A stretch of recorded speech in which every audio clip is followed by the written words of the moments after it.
Bonjour à tous, bienvenue dans cette nouvelle vidéo. Aujourd'hui, je voudrais vous parler de la charge mentale qui est due au mensonge.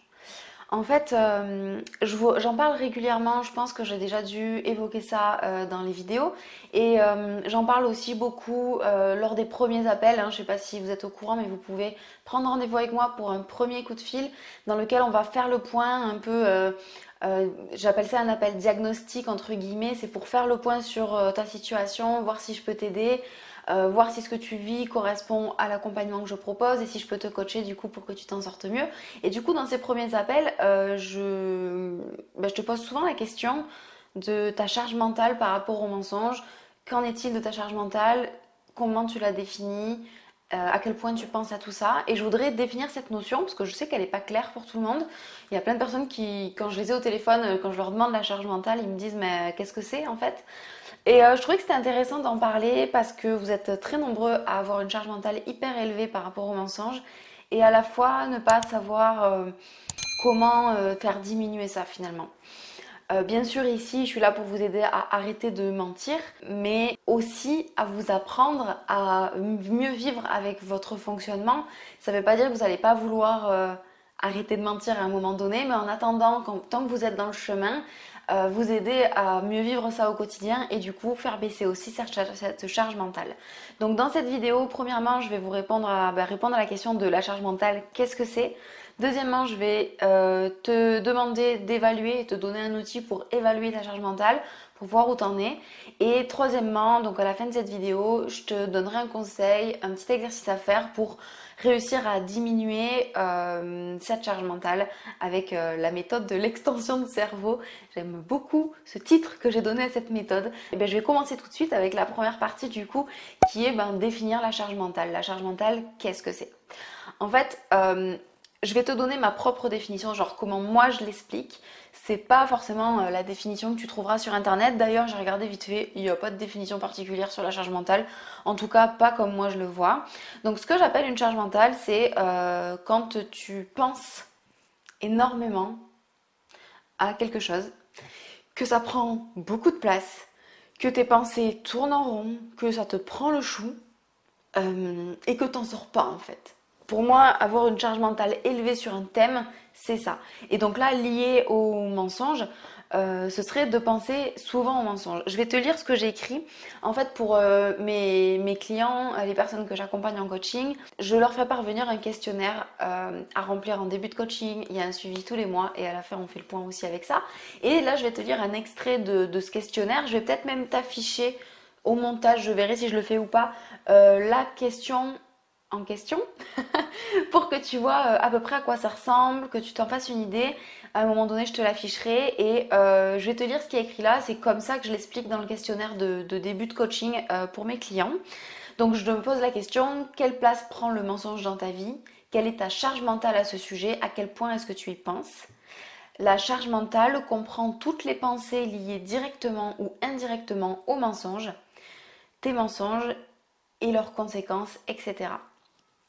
En fait, c'est comme ça que moi je définis la charge mentale, c'est à quel point est-ce que tu penses au mensonge, à quelle place ça prend dans ton esprit au quotidien.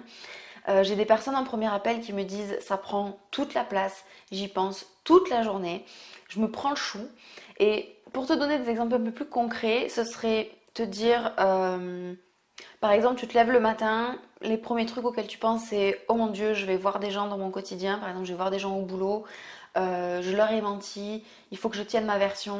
Et puis juste après, tu as une pensée qui te dit putain, pourquoi j'ai fait ça? Et que tu commences à te culpabiliser et à penser à ça, aux conséquences que ça a.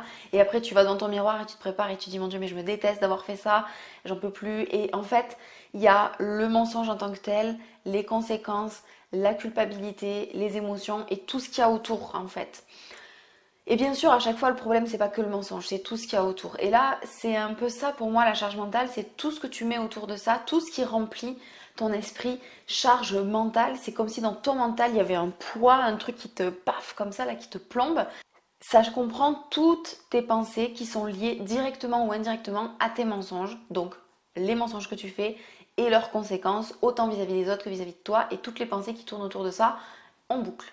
Je vais passer au deuxième point du coup qui est bah, du coup, te proposer, là, les 2 prochains points dans la vidéo, c'est plus pour te proposer de réfléchir à ça et de t'auto-évaluer. Donc la question, c'est où est-ce que tu en es toi dans ta charge mentale? J'aimerais que tu me dises, et du coup, que tu me répondes directement dans les commentaires de la vidéo YouTube, la place que prend le mensonge dans ta vie.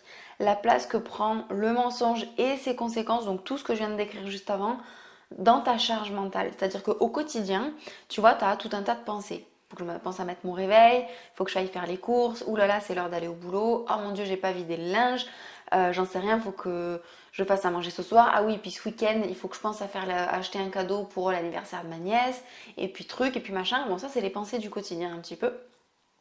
Ou oh là là, au boulot, j'ai oublié de faire ça, ah oui, j'ai cette réunion, faut pas que j'oublie de demander à machin truc. Tous les trucs que tu penses. La charge mentale, c'est vachement lié à la mémoire et au stress en fait. Au stress qui va arriver de quelque chose qui va se passer qui te stresse et à est-ce qu'il faut que je m'en rappelle. Et très souvent, quand on a une forte charge mentale et qu'on se prend le chou, on aime bien avoir des petits outils comme ça, hein, des petites to-do list, des trucs comme ça qui vont te permettre de poser, tu vois, pour pas oublier les trucs. Et quand tu as une charge mentale qui est élevée par rapport au mensonge, tu vas te retrouver à en même temps que tout le reste du brouhaha qu'il y a dans ta tête, de toutes les pensées, de tous les trucs que tu dois penser à faire ou penser à penser tout simplement au cours de ta journée, tu as aussi le mensonge. J'ai menti ça. Ah oui, c'est vrai, avec cette personne, il faut que je fasse attention. Elle croit que j'aime pas le cinéma, alors en fait j'adore, enfin j'en sais rien, les trucs que tu as pu inventer. Et puis tu penses sans arrêt, puis ça te pèse. Ou alors tu sais que tu dois avouer un mensonge, ou tu sens que quelqu'un est en train de te chercher un peu des trucs et tu es en train d'y penser. Et ça te prend la tête et tu tournes en boucle. Et c'est ce qui fait que le soir avant de t'endormir, tu ne dors pas, tu ressasses, tu penses à des trucs, tu culpabilises. T'arrives pas à t'endormir, tu fais du coup des insomnies, tu stresses et tout ça. Tout ça, c'est la charge mentale. C'est vraiment le poids de tes pensées. Et donc là, moi, je te demande quelle est la place que prend dans ta charge mentale les mensonges que tu as fait ou que tu fais encore et la culpabilité et la honte et le désamour de toi et le fait de penser à te rappeler de ton mensonge et de te rappeler de ne pas oublier qu'est-ce qui est vraiment la vérité ou de te rappeler les différentes versions des mensonges ou la place que ça prend de te planifier, de te dire attends il va falloir que je mente pour protéger mon mensonge et tout ça et tout ça. Tout ce que ça te prend là, tout ce que ça ronge ton cerveau. Imagine que ta charge mentale, en fait, au global, c'est comme une sphère, comme ça. Ok? Comme un gros ballon. Euh, Et ta charge mentale, elle est composée de tous les trucs auxquels tu penses, en fait. De tous les trucs qui prennent de la place dans ta tête. Et qui alourdissent la charge, comme ça. Il y a une part, ben, c'est ta vie de quotidienne, on va imaginer, il y a une part, allez, 5% c'est ok, il faut que j'aille faire les courses ce soir, 5% de ta charge mentale. Il y a une autre part, je sais pas moi, 20% ça va être les devoirs des enfants, aller chez le médecin, les trucs comme ça. Il y a une autre part, ça va être mon job, faire bien mon job, genre 5% encore. Et tout le reste, ça va être oh mon Dieu, j'arrête pas de mentir, je suis une menteuse, je suis une mauvaise maman, blablabla. Bla bla bla. Voilà, par exemple. Et j'aimerais que tu penses à ta propre charge mentale. Imagine cette sphère. Qu'est-ce qu'il y a dans ton quotidien? Quelle est ta charge mentale et quelle est la part que prend le mensonge au sein de ta charge mentale? Et là, j'aimerais que tu le vois en termes de pourcentage. Entre 0% et 100%, donc 100% ça voudrait dire dans ma vie, le seul truc qui me prend la tête et qui pèse lourd, c'est le mensonge, donc c'est 100% de ma charge mentale. Ou alors tu pourrais dire, il y a 50% c'est tous les trucs de ma vie et 50% c'est le mensonge, ça prend une place énorme. Ou alors peut-être que c'est simplement 10, 5%. Voilà. Donc j'aimerais que tu me dises quelle place prend le mensonge et les conséquences dans ta charge mentale. Et donc dis-moi dans les commentaires, est-ce que c'est 0%, genre j'y pense jamais? Est-ce que c'est 10%? Ça veut dire que 90% du temps tu penses au reste de ta vie. Est-ce que c'est 20, 30, 40%? Est-ce que c'est 50%? Donc t'as que 50% d'espace mental pour penser à autre chose, tout le reste c'est pris par le mensonge. Est-ce que c'est 60, 70, 80%, 90%? Ça veut dire qu'il te reste que 10% pour penser à toute ta vie, tout le reste c'est pris par les mensonges. Ou est-ce que c'est 100%, ça prend tout ton espace mental? Voilà, donc réponds-moi dans les commentaires tout de suite. Là, pendant la vidéo, tu peux scroller et puis mettre le petit commentaire. Tu n'es pas obligé d'écrire quoi que ce soit d'autre, tu peux juste écrire ton pourcentage et puis c'est tout.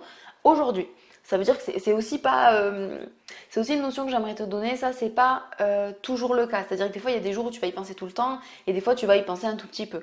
Moi, j'aimerais là que tu fasses une moyenne, tu vois. Si tu lissais ta charge mentale du mensonge sur une semaine ou sur un mois, ça donnerait quoi en termes de pourcentage? Et là, tu réponds à la question. Voilà. Donc, partage-moi ça, ça me permettra de voir où t'en es toi. Et toi, ça te permet aussi de simplement te poser la question et de faire le point, ce qui va déjà grandement t'aider à voir où tu en es par rapport à ça. Et maintenant que tu sais où tu en es en pourcentage, je vais passer à la troisième partie. Comment on fait pour faire diminuer sa charge mentale par rapport au mensonge? Donc là, je voudrais te parler de la méthode de l'extension de cerveau. J'aime beaucoup ce titre.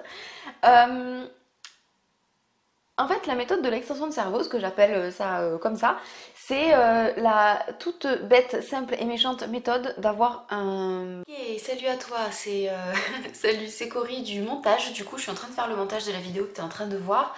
Je me rends compte qu'elle va être longue et que ce serait peut-être mieux de la faire en deux parties. Donc ce que je te propose, c'est que cette vidéo s'arrête ici et du coup dimanche prochain tu auras la suite. La suite, c'est l'exercice et finalement il a été plus long que prévu à expliquer parce que j'avais des notions à t'expliquer.